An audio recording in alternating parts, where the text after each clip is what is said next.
시작할까요? 네. 안녕하세요. 비욘디 시청자 여러분. 저희는 중앙대학교 광명병원에서 피부과에서 근무하는 저는 진료과장 유광호라고 합니다. 만나 뵙게 돼서 반갑습니다. 선생님은? 저는 전공의 신선혜입니다. 예, 아이고 반갑습니다. 네, 저는 피부관리실 실장 서민지입니다. 아이고 반갑습니다. 예. 저희가 오늘 말씀드릴 내용은 이제 안면 마스크를 쓰시고 나서 이제 피부 트러블이 생기신다라고 하시는 분들이 많이 계신데 이제 그런 분들에게 많은 도움이 되는 강의 내용을 준비했습니다. 그래서 일반적으로 이제 안면 마스크의 마스크, 그다음에 이제 뭐 피부 트러블은 영어로는 좀 다르죠. 사실 트러블과 여드름은 다른데 일반적으로는 혼용해서 많이 쓰기 때문에 트러블에서 그냥 대표적인 여드름은 영어로 이제 아크네라고 하고요. 그래서 마스크와 이제 아크네가 합성어, 신조어죠. 그래서 마스크네라는 말이 있습니다. 그래서 오늘은 그 마스크네에 관해서 말씀을 이야기를 해드리고자 합니다. 지금 초반이니까요. 두 선생님들 긴장 좀 잠깐 푸시게 좀 다른 이야기 좀 하고 시작을 할 텐데요. 지금 요새 날씨가 사실 많이 더워요. 그리고 비도 많이 오고 그랬는데 다행히 비 피해는 없으셨고요. 저는 괜찮습니다. 선생님도 괜찮습니다. 다행입니다. 그리고 날씨가 더운데 이제 그 무더위에 건강 두 선생님들 다 조심하시길 바라고. 어디 휴가 계획은 있으세요? 저는 이번 주 주말에 다녀올 예정입니다. 안전사고 조심하시고 선생님 계획 있으세요? 네, 저는 이제 다음 주에 횡성으로 아유 좋은데 잘 다녀오시면 될 것 같습니다. 이제 좀 시간이 됐기 때문에 본격적으로 이제 오늘 내용을 이제 말씀을 해드리고자 합니다. 아까 마스크네 정의는 앞에서 말씀을 드렸습니다. 그 마스크와 피부 트러블의 가장 대표적인 여드름은 영어로 아크네라고 하고 두 개 합쳐서 이제 마스크네라는 표현을 쓰고 있는데요. 뭐 좀 늦었다고 우리가 생각을 할 수도 있지만 어차피 이제 코로나 시대를 겪었고 우리가 언젠가는 또 다시 마스크를 쓰는 날이 다시 올 수도 있고 마스크를 쓰는 일상이 이제 어색하지가 않잖아요, 사실은. 그래서 이제 마스크를 쓰고 나서 얼굴에 생기는 이제 트러블에 대해서 좀 알아볼 필요가 있는데 뭐 이제 20대 젊은 여성의 안면부 발진 사진입니다. 이렇게 보시면은 이제 마스크 쓴 부위만 발적이라고 하죠. 이렇게 홍반이 이렇게 나타나서 발생하셔서 병원에 내원하시는 분도 계시고, 그다음에 중년 여성분도 역시 마찬가지로 이렇게 마스크 쓰신 부위에 가려움증을 동반한 좀 눌린 부위에 습진성 병변, 즉 빨갛고 가려운 병변으로 좀 호소하시는 분도 계셨고요. 또 하나는 이제 어느 정도 연세가 있으신 분이셨는데 기존에 쓰시던 마스크를 교체하시고 나서 입 주변으로 이렇게 가려움증 동반한 홍반성 병변에 발진이 오시는 분도 또 계셨습니다.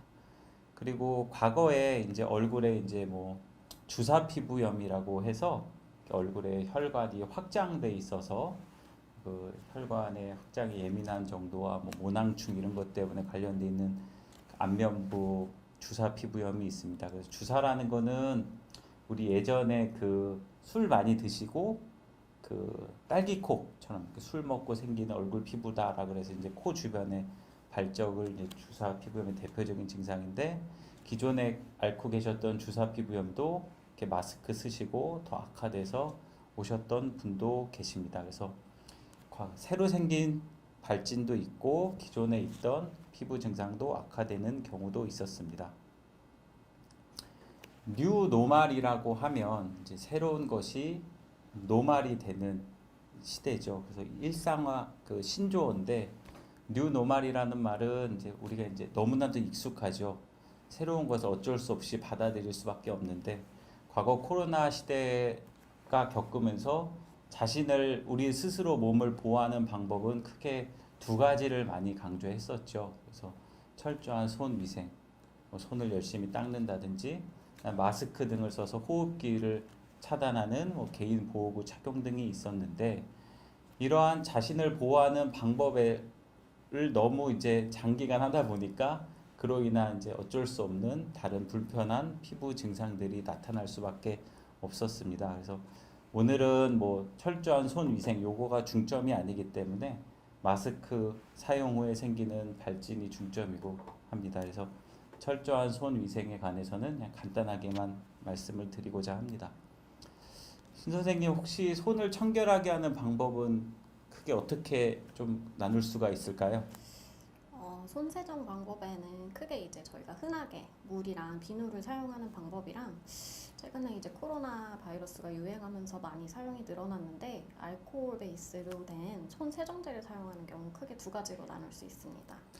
맞습니다. 그리고 우리가 초창기에 이제 손을 자주 씻으세요도 있었고 이제 알코올 베이스의 이제 핸드 그 센시타이저라고 하죠. 이제 그런 걸 많이 썼었는데 우선은 물과 비누를 이용한 세정의 효과는 비누의 계면활성제 성분이 이 바이러스를 감싸고 있는 겉에 있는 벽을 무너뜨리는 걸로 그 바이러스 살균 효과로 알려져 있고요. 보통 미국에서는 한 20초 이상 물과 비누를 이용한 뭐 손세정공 그래서 초창기에 저희 뭐 이렇게 손 닦을 때 무슨 노래 하나 부르라고 많이 했었잖아요. 그때 무슨 노래 많이 했었어요? 산토끼? 선생님 무슨 노래 많이 하셨어요? 노래요? 안 하셨어요? 저는 학교 종이 땡땡땡 많이 했었습니다. 예. 그리고 또 이제 물의 온도와 바이러스 제거하는 거는 사실 크게 연관은 없고요. 하지만 이제 너무 우리가 뜨거운 온도를 썼을 때 피부 각질층 지질막 손상을 일으켜서 피부 자극을 유발해서 보통 이제 미온수를 권장을 했고 알코올 베이스를 이용한 이제 손을 청결하게 하는 방법에는 보통 에틸이나 이소프로필 알코올류의 성분으로 했고 보통 이 에탄올 양이 한 60% 이상인 제품이 효과적이다라는 게 아주 일반적입니다. 이러한 손을 청결하게 하는 두 가지 방법이 있었는데 이러한 손을 너무 이제 과하게 하다 보면은 발생할 수 있는 피부 문제들이 크게 두 가지가 있었습니다. 그래서 일반적으로 자극성 피부염이 있고 알레르기 피부염이 있습니다. 혹시 두 가지 차이점이 뭔지 간단하게 설명해 주실 수 있을까요? 큰 차이점은 우선 자극성 피부염은 어느 누구에게나 특정 성분이 어떤 수준 이상 계속 노출되게 되면 그 성분에 의해서 피부 이제 장벽이 자극되면서 일어나는 자극성 피부염으로 나눌 수 있고 반면에 알레르기 피부염은 어떤 해당 성분에 대해서 특정 알레르기 소인이 있는 사람에서 그 성분에 반복적으로 노출되었을 때 일어나는 피부염이라고 할 수 있습니다.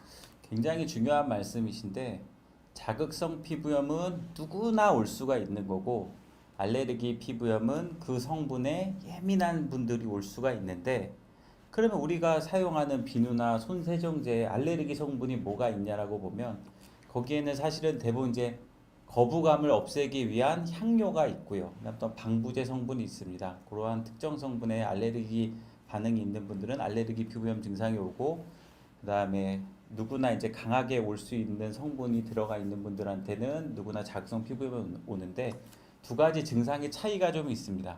자극성 피부염은 주로 건조하거나 따갑다라고 호소를 많이 하시고 알레르기 피부염은 이제 가려움증을 동반한 이제 습진성 병변이 있다라고 얘기를 하고 근데 물론 이것만 가지고도 구분을 할 수는 없고요. 하여튼 손에 뭐 흔히 얘기하는 습진성 병변이 생기는 분들이 좀 있었습니다. 그래서 이러한 분들을 위해서는 뭐 아주 기본적인 이야기인데 내가 피부가 어떻게 됐든 손상이 됐으니까 손상이 된 걸 다시 회복을 시켜드리는 방법이 중요하죠. 그래서 회복을 시켜드리는 방법에는 뭐 최대한 자주 보습제를 바르는 것을 권유를 하고 있고 그다음에 특정 물질에 알레르기가 유발되는 거 의심이 되시는 분들은 그 알레르기 유발 성분이 좀 적은 제품을 당시에 사용을 해라라고 일반적으로 권해 드렸습니다. 그리고 그래서 미국에서 보통 권고 사항은 보습 성분이 함유된 손 세정제를 사용하고 손 씻기 직후 보습제 사용을 권장을 했고 주간 시간에는 이제 로션이나 핸드 가벼운 크림 타입의 보습제를 그다음에 또 댁에서 밤에서는 좀 리치한 크림의 연고 타입의 보습제를 쓰시라 이렇게 보통 권고를 해드렸습니다. 손에 대해서는 이 정도까지만 말씀을 해드리고요. 이제 본격적으로 안면 마스크에 대해서 말씀을 해드리겠습니다. 오른쪽 하단의 사진을 보면 마스크의 분류는 각각의 국가마다 조금 차이가 있습니다. 크게 이제 WHO 분류가 있고 유럽에서 하는 분류가 있고 이제 미국에서 하는 분류가 있는데 각각의 이름은 좀 다릅니다만 크게 이제 넌 메디컬 마스크가 있고 메디컬 마스크는 두 개가 있습니다. 일반적으로 흔히 이게 넌 메디컬 마스크는 뭐 천으로 돼 있는 거 아시죠? 그다음에 메디컬 마스크는 뭐 덴탈 마스크나 서지컬 마스크라 그래서 좀 이렇게 오른쪽 왼쪽 상단에 보면 이렇게 수술용 마스크 간단한 게 있고 그다음에 이제 조금 강한 마스크는 보건용 마스크라고 해가지고 각각의 이제 차단하는 종류에 맞춰서 뭐 NF니 KF니 이런 식으로 나누는데 국내에 그 식약식품의약안전처 권고 마스크도 보면 보통 보건용은 KF94 94는 여기 보면은 평균 입자 크기 0.4 파티클 94% 이상을 차단하는 걸로 돼 있고 그다음 또 하나는 80 정도를 뭐 써라 이렇게 그 구분을 하고 있고 그래서 크게 보면은 그냥 수술용 마스크가 있고 좀 강한 보건용 마스크가 있다 이렇게 구분을 했었습니다. 안면 마스크 착용 후 발생하는 피부 문제들에 대해서는 저희가 코로나가 어느 정도 좀 진행이 되고 나서 사실 기존에 많은 보고가 나왔습니다. 그래서 다음과 같은 뉴스 기사도 있었는데요. 마스크 착용자의 63%가 피부 트러블이 있었다라고 호소를 하고 있고요. 좀 더 이제 전문적인 데이터가 사실은 필요했습니다. 근데 일반인을 상대로 한 데이터의 그 획득이 어렵기 때문에 보통은 이러한 실험들은 이제 아무래도 병원에서 생활하시는 의료인들을 상대로 보통은 많이 한 데이터 획득을 했었는데 혹시 마스크네란 말을 아세요? 아까 제가 잠깐 설명을 드렸는데 딱 정의요? 네. 정의 마스크와 여드름 합성어. 아크네. 네, 그건 이제 일반적인 정의고 네. 우리가 딱 마스크의 기준이 있는데 기준은 다음과 같습니다. 그래서 평소 여드름이 없던 사람이 장기적으로 마스크 착용한 지 6주 이내에 소위 말하는 피부 트러블이 발생했던 경우가 있고 또 하나는 평소 여드름이 있던 사람에서 마스크 착용 부위의 여드름이 더 악화되는 경우가 있죠. 우리가 얼굴을 보면 보통 이렇게 여기 T존이 있고 턱에 나온 여기 U존이 있고 입 주변에 이렇게 O존이 있습니다.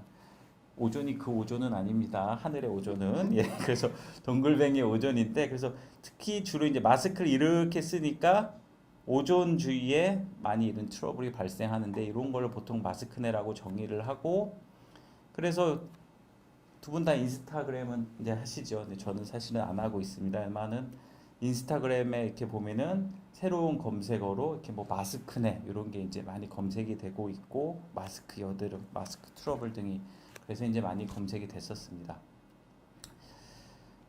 아까 잠깐 말씀드렸지만 우리 일반인을 상대로 내가 마스크를 쓰고 트러블이 많이 생기는 건 이해를 했는데 그럼 좀 더 그걸 구체화되어 있는 수치가 필요했고요.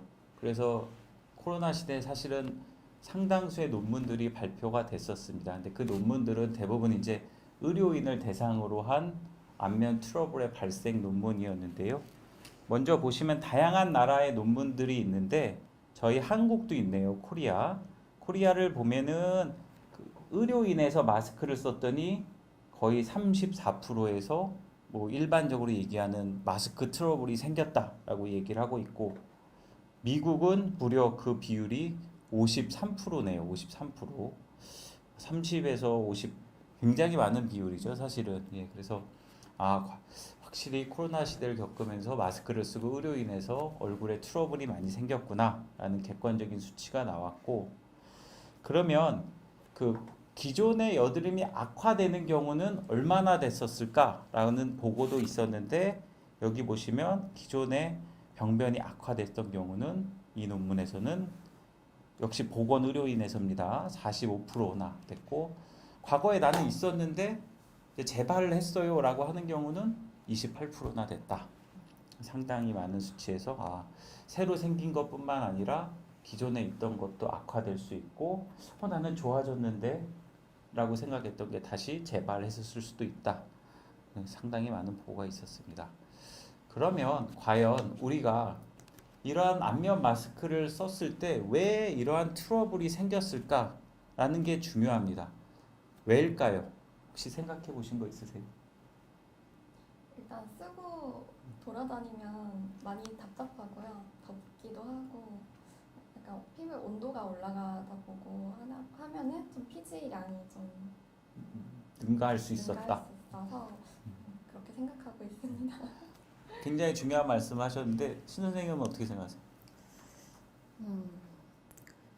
동의하세요, 그냥? 제 생각도 동의하는데 예. 게다가 이제 마스크가 계속 피부랑 접촉해 있으니까 그런 부분도 영향이 있지 않았을까. 눌리는 부위에 네. 특히나. 그래서 이걸 마스크를 착용 후 피부 온도 변화에 대해서는 이미 어느 정도 보고가 나와 있었습니다. 무려 2007년도에 발간한 논문을 보면 야외 활동을 90분간 마스크 착용을 했을 때 야외 활동에서 피부 온도가 2도나 상승을 해 있었고, 그 다음에 94년도에 발표한 논문에서는 경도의 근무 환경에서 당시에 이제 15에서 30분 정도 착용한 그룹에서는 1.9도가 상승을 했다. 결론적으로는 마스크로 덮인 부위는 점차 피부 온도가 증가할 수밖에 없다. 그게 이제 실링 효과, 즉 밀폐 효과죠. 그럴 수밖에 없기 때문에 첫 번째로 마스크를 쓰면 피부 온도가 그 부위가 올라가는구나. 그러면 피부 온도가 올라가면 과연 무슨 문제가 발생을 할까? 우리 서민지 선생님이 잠깐 말씀을 하셨지만 문제는 피부 온도가 1도씩 오를 때마다 우리 몸의 피지 분비량은 약 10%씩이나 증가를 합니다. 그래서 아까 한 2도 정도 올라간다 그랬는데요. 그러면은 한 20% 정도나 증가를 할 수가 있습니다. 우리가 이제 아침에 해가 뜨고 해가 지고 일주기의 사이클이 있죠. 아침 8시나 12시에 일주기에 이런 사이클이 있는데 당연히 아침보다 낮의 온도가 올라갈 수밖에 없고 야외 활동을 하면요. 그 정상적인 마스크 안 썼을 때도 그래서 온도가 올라가면 원래 정상적인 피지 분비량도 오전보다 오후 시간대는 더 증가를 하는 게 정상입니다. 그러나 마스크를 쓰게 되면 이러한 일주기보다 보시면은 더 증가하는 사이클을 알 수가 있습니다. 피지 분비량은. 그러면 내가 원래 아침에 당연히 생활할 때 아침에 좀 보송보송하다가 낮에 조금 생활하면 피지 분비량이 많아지는데 그건 그래서 그런 거 아닌가요? 라고 하실 수도 있지만 마스크를 쓰면 온도 상승에 의한 피지 분비로 마스크 착용 부위에는 미착용 부위에 비해서 피지 분비량이 훨씬 더 증가하게 된다. 굉장히 중요한 이야기입니다. 그러면 우리가 호흡이 코로 숨 쉬는 분도 있고 입으로 숨 쉬는 분도 있는데 이런 코로 숨 쉬나 입으로 숨 쉬냐에 따른 그 마스크를 썼을 때 피부 온도의 차이가 있을까라고 보면 선생님은 일반적으로 코로 숨 쉬는 게 편하세요? 입으로 숨 쉬는 게 편하세요? 마스크를 쓰건 안 쓰시건? 코로 숨 쉬는 거 편인 것 같습니다. 그래 그러면 막 운동하실 때 복식호흡 안 하시고 코로 숨 쉬고 그러세요? 그럴 땐 입으로 숨 쉬는 거. 선생님은 어떻게? 저도 입으로 숨 쉬는 걸 좀 주로 하는 편이에요. 저희도 이제 알게 모르게 이제 입으로 숨을 쉬는 경우가 많은데 한 번에 하는 흡기량도 많고 이제 내뱉는 양도 많기 때문에 그렇습니다. 근데 우리가 마스크를 쓰고 입으로 숨을 쉴 때 맥스 62도까지 증가한다는 보고가 있기 때문에 열 온도를 체크해 보면 이 부분에 특히 온도가 피크로 치는데 그래서 어떤 분들은 코로 숨쉬기를 권장을 한 적도 있었습니다. 그래서 마스크를 착용을 했을 때 온도를 좀 줄이기 위해서 마스크를 쓴 당시에는 입으로 숨 쉬는 것보다 좀 코로 숨을 쉬라는 것도 권장을 한 적도 있었습니다. 그 마스크로 인해서 기존의 피부 증상이 악화됐다라고 했는데 조금 더 구체적인 데이터를 보면은 우리가 아까 주사 피부염은 술 드시고 나신 분처럼 이제 얼굴이 빨갛다 그래서 이제 주사 피부염이라는 워딩을 쓰는데 그건 이제 얼굴에만 국한돼 있는 경우고요. 이제 여드름은 사실 얼굴에만 국한돼 있지는 않죠. 뭐 흔히 얘기하는 등드름도 있고 젊은 남성분은 피지 분비가 많은 이제 가슴에도 여드름 병변이 나는데 우리가 그러면은 이거는 마스크를 써서 여드름이 악화됐다는 걸 어떻게 아실 수가 있어요? 라고 하면 등드름과 그 다음에 가슴의 여드름은 전혀 악화됐다라는 보고는 없고요. 오히려 이제 당연히 마스크를 쓴 부위만 악화됐다. 특히나 이마는 우리가 마스크를 썼을 때 이제 영향을 미치는 부위가 아니기 때문에 이마 부위는 여드름이 크게 악화되지 않았다라는 걸 보면 확실히 마스크로 덮이지 않는 이마나 가슴에는 악화되지 않고 마스크로 덮이는 부위에만 기존의 여드름이 악화됐기 때문에 이로 인해서 기존에 있던 피부염 증상이 훨씬 악화될 수 있다. 그래서 여드름 환자에서는 뭐 43%, 주사 피부염에서는 뭐 100%, 어떤 보고에서는 뭐 지루 피부염 환자에서는 한 30, 한 7, 8% 정도에서 악화됐다고 답한 논문도 있었습니다. 그러면 마스크 트러블이 잘 생기는 피부가 있나요? 라고 했을 때 우선은 어떠한 경우에 마스크가 트러블이 잘 생길까? 먼저 첫 번째는 마스크 착용 시간입니다. 보통 하루에 4시간에서 5시간 이상 마스크를 착용하는 경우에는 마스크 트러블의 빈도가 높다라는 연구 결과가 많습니다. 연구 결과에 따라서 맨 위에 연구 결과는 시간을 조금 타이트하게 봐서 1시간, 2시간, 3시간, 5시간 이렇게 봤는데 당연히 이 연구 결과에서는 5시간 이상이 많았고 조금 브로드하게 아래 결과를 보면 4시간, 4시간에서 8시간, 8시간 이상을 봤을 때는 4시간 이하보다는 4시간 이상에서는 확실히 트러블이 많았다. 그럼 우리가 일반적으로 하루에 한 4-5시간 이상 마스크를 계속 쓰고 있으면 마스크 트러블이 좀 악화될 수 있다라고 하는 게 일반적인 이야기입니다. 그래서 마스크 착용 시간과 마스크 트러블은 좀 연관성이 있다고 알려져 있고요. 또 하나는 마스크 종류는 그럼 어떻게 될까요? 어떻게 될까요? 라고 많이 물어봅니다. 근데 이거는 사실은 정답은 없는 것 같습니다. 그 연구의 디자인에 따라서 어떠한 우리가 흔히 얘기하는 보건용 강한 마스크에서 더 흔하다라는 보고도 있고 마스크 종류에 관계없다라는 보고도 있습니다. 보통 보건용 마스크에 흔하다라고 주장하는 논문들은 대부분은 이제 의료인을 대상으로 한 연구 결과들입니다. 근데 아무래도 의료인은 당연히 마스크를 착용하는 시간이 하루에 8시간 이상입니다.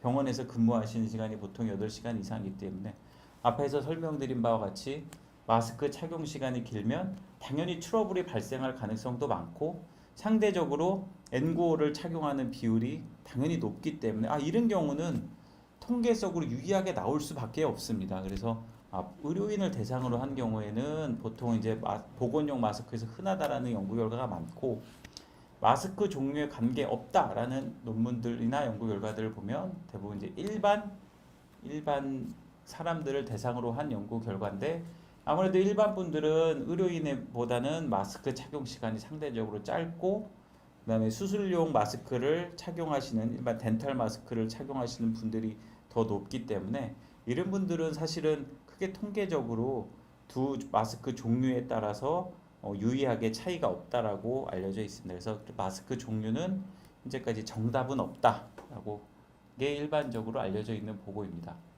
그러면 또 기존에 내가 피부 상태와 과연 마스크 트러블이 잘 생기는 피부 상태인가요? 라고 물어보면 뭐가 있을까요? 먼저 선생님. 마스크 트러블이 잘 생기는 피부 상태. 아무래도 피부 컨디션이 원래 조금 좋지 않은 상태였다면 좀 더 취약할 것 같습니다. 피부 컨디션이 좋지 않다. 좀 더 구체적으로 좀 설명을 해주실 수 있을까요? 예를 들어 평소에 조금 어느 화장품을 발라도 빠르게 이렇게 홍반이 생기거나 붉어지거나 자극이 있을 수 있는 예민한 피부를 갖고 계셨거나 아니면 아토피 피부염처럼 피부에 염증이 있던 상태면은 조금 더 취약할 것 같습니다. 그러니까 이제 내가 갖고 있는 피부의 기본 특성. 우리 피부는 기본 특성은 겉으로 보기에 이제 탱탱해 보이고 이제 외부에서 균을 이제 막아주는 여러 가지 작용들이 있지만 우리 피부의 가장 넘버원 기능은 장벽 기능이라고 해서 피부가 이제 보호막 기능을 하는 겁니다. 그래서 뭐 흔히 얘기하는 피부 장벽 기능이 손상된 경우들이 있죠. 예를 들면 뭐 피부가 민감하신 분, 예를 들면 예민한 피부, 뭐 민감성 피부라고도 이야기를 하시고, 선생님이 설명하신 바대로 이제 장벽이 파괴된 아토피 피부염. 이런 분들이 있는 부분들, 기존에 원래 염증이 많았던 여드름, 지루 피부염, 주사 피부 환자분들, 이런 분들이 좀 잘생기는 피부 상태다라고 알고 계시면 됩니다. 자, 그러면 우리가 마스크 트러블에 대해서 여태까지 알아봤는데요. 나는 마스크 트러블 다 이해했어. 그러면 우리가 진짜로 예방하는 방법을 알려줘야 될 거 아닙니까? 그럼 예방하는 방법에 대해서 먼저 선생님 먼저 말씀을 좀 해보실까요? 아무래도 이제 원인이 될 수 있는 마스크를 착용하는 방법을 조금 교정해 보는 게 좋은데요. 일단 지나치게 얼굴에 눌리거나 꽉 조이지 않는 본인 얼굴형에 맞는 딱 맞는 마스크를 착용하는 것이 마스크 트러블 예방에 도움이 되고, 앞서 교수님께서 말씀하신 것처럼 마스크 착용 시간이 길어질수록 마스크 트러블이 잘 발생할 수 있기 때문에 마스크 착용 시간을 하루 6시간 이상 장기적으로 착용하는 것은 조금 피하는 것이 좋습니다. 하지만 이런 상황이 피하기 어려울 경우가 많고, 그럴 경우에는 틈틈이 예를 들어 2시간마다 한 15분 정도씩 환기를 시켜주는 등 틈틈이 마스크를 벗어서 환기를 시켜주는 게 좋고, 피부랑 마스크가 직접 꽉 닿지 않게 마스크 내부에 마스크 가드를 활용하거나 이런 방법을 사용하시는 것도 도움이 됩니다. 그러니까 중요한 거는 저희가 이제 환기를 시켜줘야 되는데, 어쩔 수 없는 특수한 경우 아니면 보통 한두 시간마다 잠깐 그래도 5분 정도씩이라도 마스크를 조금 벗고 한 5분 쉬시고, 이런 것도 아마 중요한 예방법 같습니다. 그러면 또 피부 장벽을 튼튼히 하는 예방법은 뭐가 있을까요? 아무래도 피부 장벽을 이루고 있는 피부 각질층을 튼튼하게 하는 방법이 가장 중요한데, 이게 필수적인 게 보습제 사용이기 때문에 마스크를 착용하기 전 1시간 이전에 보습제 사용을 하시는 것이 좋고, 얼굴에 피부 장벽을 더 이상 손상시키지 않을 약산성, 저자극 클렌저를 사용하여 평소에 깨끗하게 세안하시는 것이 좋습니다. 또 앞서 말씀드린 것처럼 피부 장벽을 더 이상 손상시키지 않을 수 있는 손상시키는 과도한 필링이라던가 자극적인 알코올 토너, 이런 자극적인 성분의 화장품을 회피하는 것이 좋고, 마지막으로 실제적인 마스크 트러블을 치료하는 데 사용되는 여러 가지 연고, 피부과에서 처방하고 있는 벤조일 페옥사이드나 살리실산, 레티노이드, 즉 비타민 A 계통의 연고들도 피부에 자극을 많이 유발할 수 있어서 이러한 연고 사용 시에도 항상 주의를 요하는 것이 좋겠습니다. 중요한 말씀을 하셨는데, 그럼 결론은 뭐 장벽을 튼튼하게 하려면 보습제 사용을 꾸준히 이제 잘 하시고, 자극되는 제품들을 좀 피하시라, 이렇게 아마 정리가 되는 것 같습니다. 뭐 그래서 저희가 실제 처방하는 예시인데, 뭐 장벽 회복에 도움이 되는 좋은 성분들이 많이 있죠. 뭐 대표적으로 지질 성분 중에 뭐 세라마이드 성분을 함유되어 있는 보습제를 꾸준히 써라. 사실 이제 뭐 보습제의 사용 하루에 몇 번 쓰나요? 뭐 이런 말씀도 많이 물어보시는데, 우리 실제 필드에서 선생님은 그 질문이 들어오면은 어떻게 대답을 하시나요?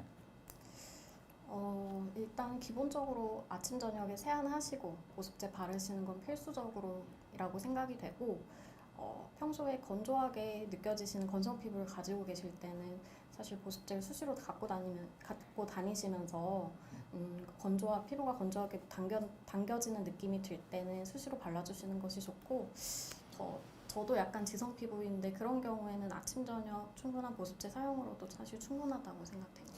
근데 이제 어떤 분들은 또 보습제를 내가 이렇게 자주 쓰면 너무 좀 뭐 트러블이 오히려 역으로 더 난다, 이렇게 말씀하시는 분도 많고, 그럴 경우에는 아무래도 당연하게 좀 두꺼운 거보다 흔히 얘기하는 좀 더 라이트하신 제품을 좀 쓰시는 게 맞습니다. 그래서 글쎄요, 과연 뭐가 좋다 이런 거 이렇게 딱 권해드리는 것보다 본인한테 그래도 제일 맞으시는 게 써보시고 그게 정답인 것 같습니다.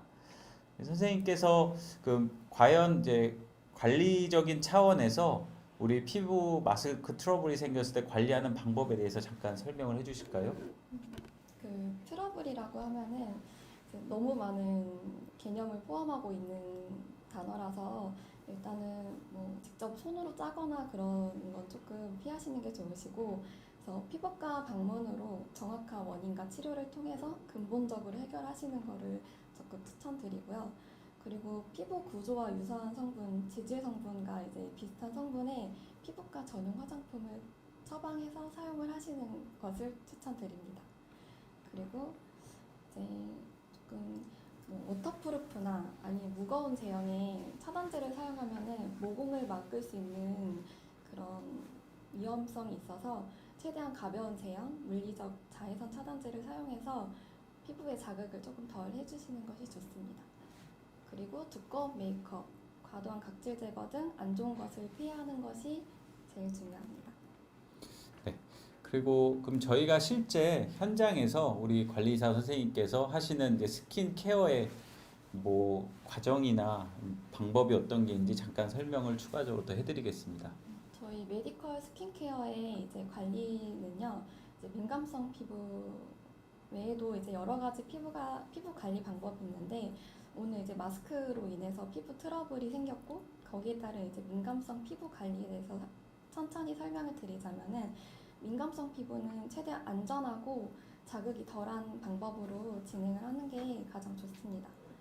그래서 이제 고보습 재생 치료를 통해서 붉고 건조한 예민 피부를 진정을 시키는 게 이제 피부 장벽의 회복을 도와주는데 가장 이제 좋은 메디컬 방법이고요. 그리고 이제 치료 방법 중 이제 하나씩 매뉴얼을 설명을 해드리자면, 요즘 O2 치료라고 해서 산소 치료, 순수 산소를 이용해서 이제 피부의 온도를 낮춰주고 이제 피부에 쿨링 효과를 줄 수 있는 그런 이제 관리 방법이 있어요. 그래서 처음에 그렇게 좀 온도를 낮춰주면은 아까 말씀해주셨던 것처럼 이제 피지 분비량이 조금 덜해질 수 있는 그런 관리 차원이 될 수 있고요. 그리고 그 이후에 이제 베타글루칸이라는 성분이 피부 장벽을 조금 튼튼하게 만들어줄 수 있어서 이제 그 보통 알로에 겔보다는 크림을 저희는 이제 사용을 하고 있고요.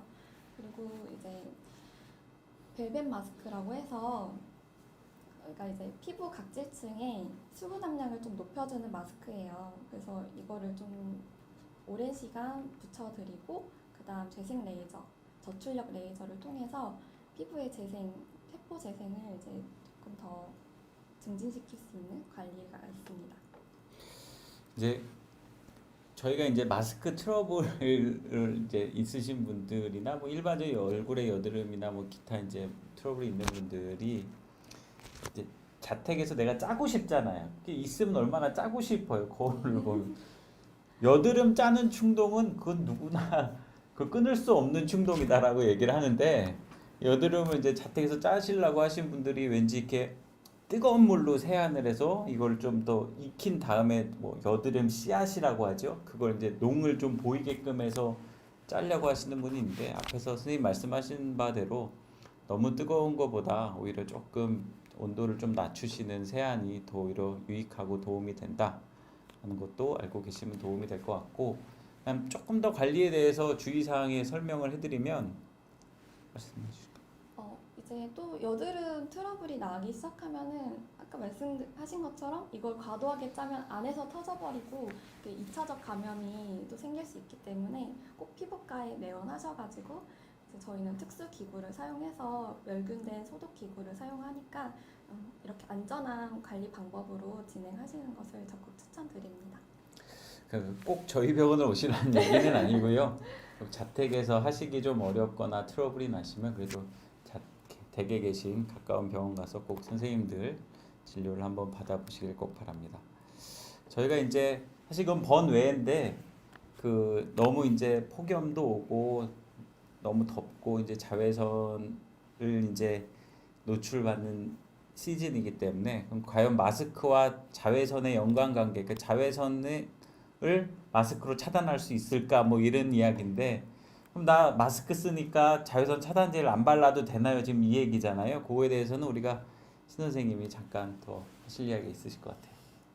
실제 마스크를 썼을 때 저도 사실 궁금했던 부분인데, 마스크가 자외선 차단 효과가 어느 정도 있는지 2021년도에 프랑스에서 진행한 한 연구를 소개시켜드리자면 마스크의 평균 그 UPF 수치라고 의복이나 섬유의 자외선 차단 정도를 나타내는 수치인 UPF 수치가 평균 한 10에서 6에서 10 정도로 사실 밖에서 레저 활동을 좀 장기간 하실 때에는 UPF 40 이상이 권장되기 때문에 이런 마스크 자체의 자외선 차단 효과가 크지 않다는 것을 알 수 있습니다. 그러니까 전혀 없지는 않지만 약하게는 있는데 충분하진 않다라는 말씀이시네요. 네. 예. 사실 그리고 마스크 종류도 여러 가지가 있는데 흰 마스크보다는 검은색이나 조금 어두운 푸른색 계통의 폴리에스테르 또는 폴리에스테르와 천연 섬유의 조합으로 된 좀 다중겹의 마스크를 사용하시는 것이 비교적 자외선 차단 효과가 더 도움이 되고, 하지만 앞서 말씀드린 것처럼 자외선 차단 효과가 그 선크림처럼 크지 않기 때문에 자외선 차단제는 항상 밖에 외출하시기 전에 바르시는 것이 좋겠습니다. 예. 그럼 자, 오늘 강의는 여기까지 하고요. 이제 질문 받아보도록 하겠습니다.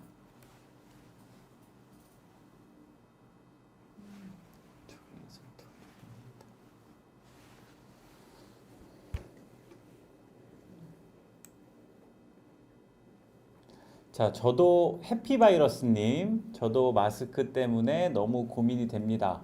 그러면 뾰루지랑 여드름이랑 다른 걸까요? 라고 물어보셨는데 차이가 뭐가 있죠? 그러니까 뾰루지는 사실은 이제 의학 용어는 아니죠. 일반적으로 이제 얼굴에 뭐 났을 때 얘기하는데 여드름은 우선 뭐 원인이 있잖아요. 뭐 이제 피지 분비가 많거나 각질에 이제 분해가 잘 안 된다거나 뭐 염증이나 여드름균 이런 식으로 얘기를 하고, 그다음에 발생 부위도 다르고 임상 증상도 염증성 여드름이 있고 비염증성 여드름이 있고. 근데 뾰루지는 일반적으로는 이제 여드름을 뾰루지라고 얘기하시는 분도 있고, 이제 뭐 모낭에 생기는 일시적인 염증, 뭐 모낭염을 뾰루지라고 하시는 분도 계시고, 뭐 증상에 따라서 조금 차이가 있고, 그거는 이제 뭐랄까 이제 워딩으로 딱 구분해서 간단하게 말씀드리긴 어렵고요. 일반 분들은 이제 뾰루지의 대표적인 증상을 여드름으로 하나만 알고 계시는 거고, 근데 사실은 이제 뾰루지는 의학 용어는 아니고 뭐 그게 모낭염일 수도 있고 주사 피부염일 수도 있고 여드름일 수도 있고 뭐 다양하게 나타날 수가 있습니다.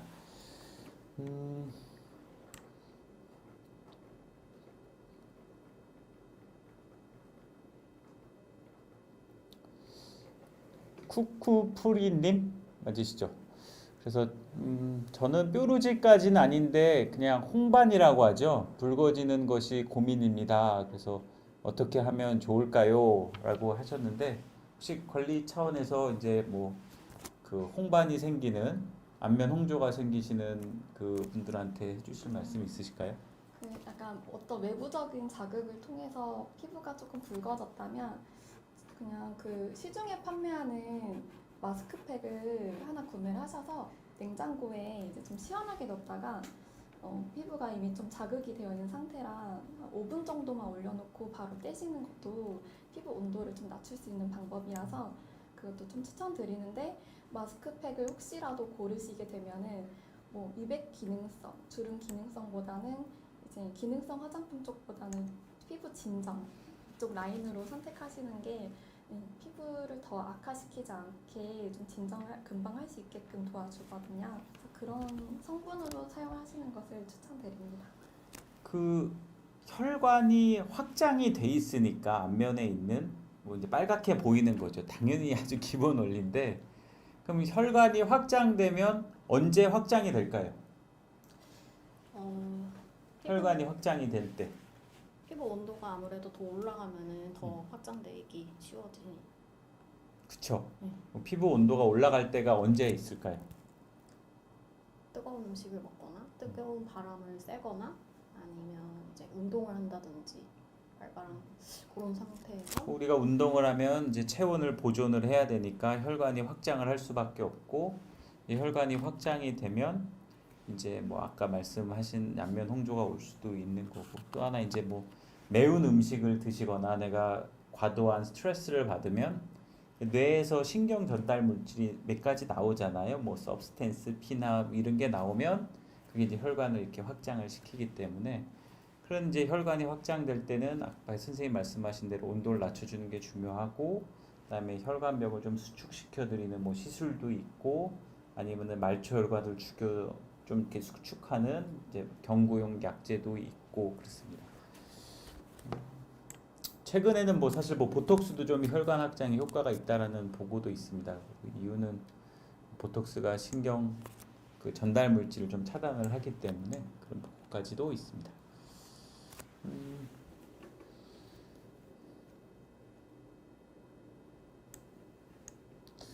어르신이 하나 질문을 하셨는데 임숙자님 가평에 계시는 어르신이시고 65세 어르신인데 그 부위에 간지럽다고 하셨어요. 마스크 쓰이는 부위에. 근데 이런 이제 호소하시면 그 엄밀히 말하면 여드름은 아니시죠. 어르신 어머님은 이제 연세가 65세시니까 그래서 아마 그 마스크 쓴 부위에 피부염, 뭐 알레르기 접촉성 피부염이 생길 수도 있고 자극성 접촉 피부염이 생기실 수도 있는데 예를 들면 마스크를 내가 써도 마스크 성분 안에는 뭐 철로 구성이 되어 있는 니켈이나 크롬에 알러지가 있는 분이실 수도 있고 아니면 뭐 방부제 알러지가 있는 분이실 수 있기 때문에 이제 그거는 아마 병원 가서 한번 그래도 정확한 진단을 받아보시는 게 맞는 것 같습니다.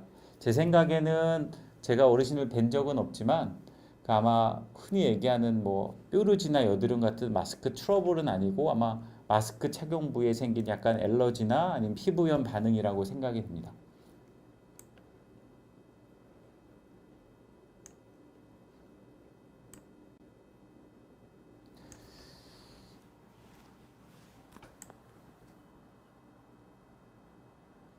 잠깐만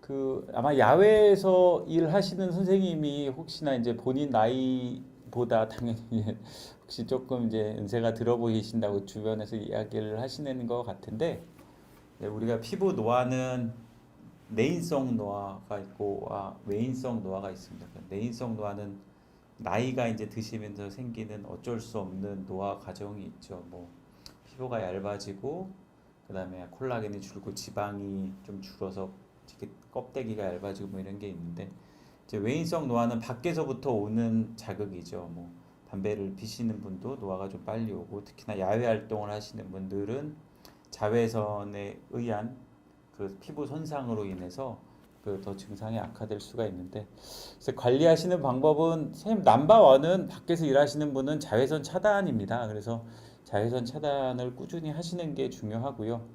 혹시 자외선이나 자외선 차단제에 관해서 조금 더 자세한 정보가 알고 싶으시면 그 제가 그 비욘디 채널에서 한 2달 전에 강의한 게 있는데 그거 꼭 한번 같이 보시면 도움 많이 될 것 같습니다.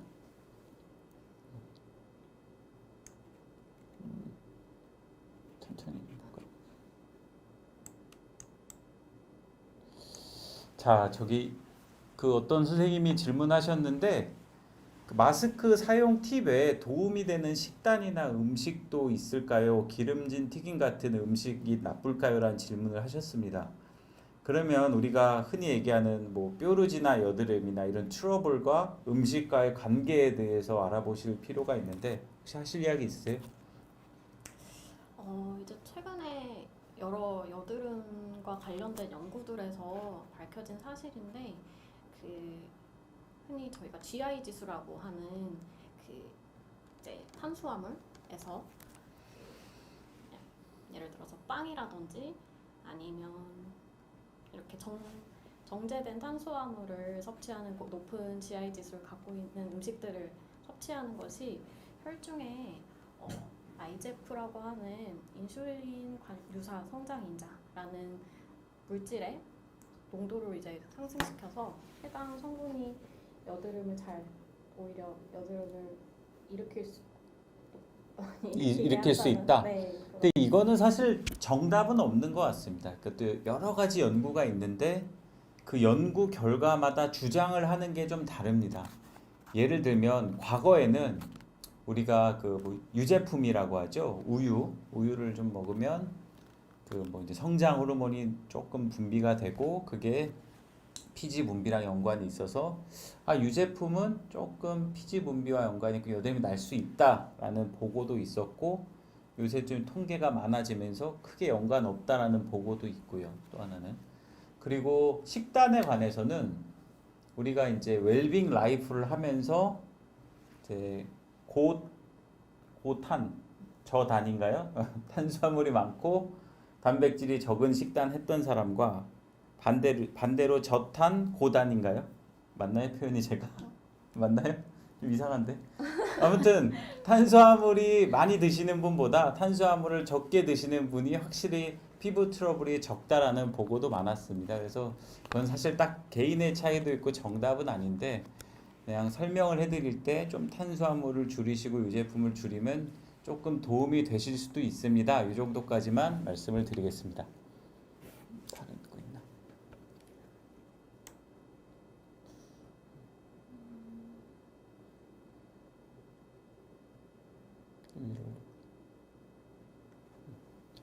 자, 저희가 그래도 질문을 다 말씀을 거의 다 한 것 같은데 이제 어떤 선생님이 질문을 해주셨는데, 그러니까 이소티논 얘기를 뭐 상품명이니까 그냥 아이소트레티노인이라고 얘기하겠습니다. 흔히 얘기한 여드름 약인데 이제 여드름 약을 써도 되나요?라고 이제 얘기를 하셨는데 혹시 선생님 하실 이야기 있으세요? 여드름 약에 대해서. 마지막 질문입니다. 예. 실제 마스크 트러블이 일단 여드름성 병변인지 저희가 앞서 말씀드린 것처럼 실제 마스크를 착용한 후에 생긴 피부염이 꼭 여드름만 있는 건 아니기 때문에 그 구별하는 것이 조금 중요할 것 같고, 실제 여드름약의 병변일 때는 피지 조절하는데 피지 조절에 도움이 되는 이소트레토닌 성분의 여드름약이 치료에 도움이 될 수는 있다고 생각합니다. 근데 중요한 거는 스텝입니다. 스텝. 우리가 그 증상이 심하지 않을 때는 기본 스텝으로 하셔야 되는 거죠. 아까 관리하는 예방법이나 관리법을 설명을 해드렸고, 그럼에도 안 되면 뭐 이제 흔히 얘기하는 가벼운 스텝으로 연고 처방이 있고 이제 가벼운 뭐 소염 항생제 계통의 약이 있지만 이걸로 조절이 안 되시는 분도 사실 계시거든요. 젊은 남성분 같은 경우에는.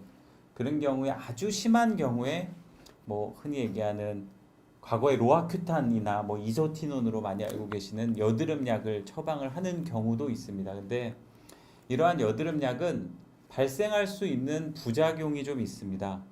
부작용으로 뭐 당연히 이제 몸에 피지량이 빠지기 때문에 건조증이 올 수도 있고, 건조증이 오면 입술이 건조하거나 이런 게 올 수 있는데, 이것보다도 마스크 트러블이 아까 잘 생기는 경우가 피부 장벽이 약하신 분들, 그 중에서 뭐 아토피나 이런 분들이 있다고 많이 말씀을 드렸는데, 기존에 있던 아토피 증상이 악화가 될 수가 있습니다. 당연히 몸에 피지량이 빠지기 때문에 뭐 손발이 튼다거나 손에 없던 습진이 생겨요, 아니면 기존에 있던 아토피가 악화됐어요라고 하시는 분도 계시기 때문에 이런 분들한테 주의를 요해야 되고, 그다음에 뭐 약간의 콜레스테롤 수치의 변화도 줄 수 있기 때문에 피 검사도 한번 체크를 하셔야 되고, 뭐 중요한 거는 가임기 여성분은 일정 기간 약을 끊고 임신을 하셔야 되기 때문에 처방을 받으실 때는 꼭 선생님 전문가분들과 꼭 상의를 하시고 처방을 받기 바랍니다. 이상으로 이제 끝내려고 하는데요. 지금까지 시청해 주신 청취자분들께 진심으로 감사드리고, 오늘 말씀드린 내용이 많은 도움이 되고 유익하신 내용이었길 바라겠습니다. 저는 중앙대학교 광명병원 피부과 유광호, 전공 이승선의 피부관리진 서민지입니다. 시청해 주셔서 감사합니다. 감사합니다.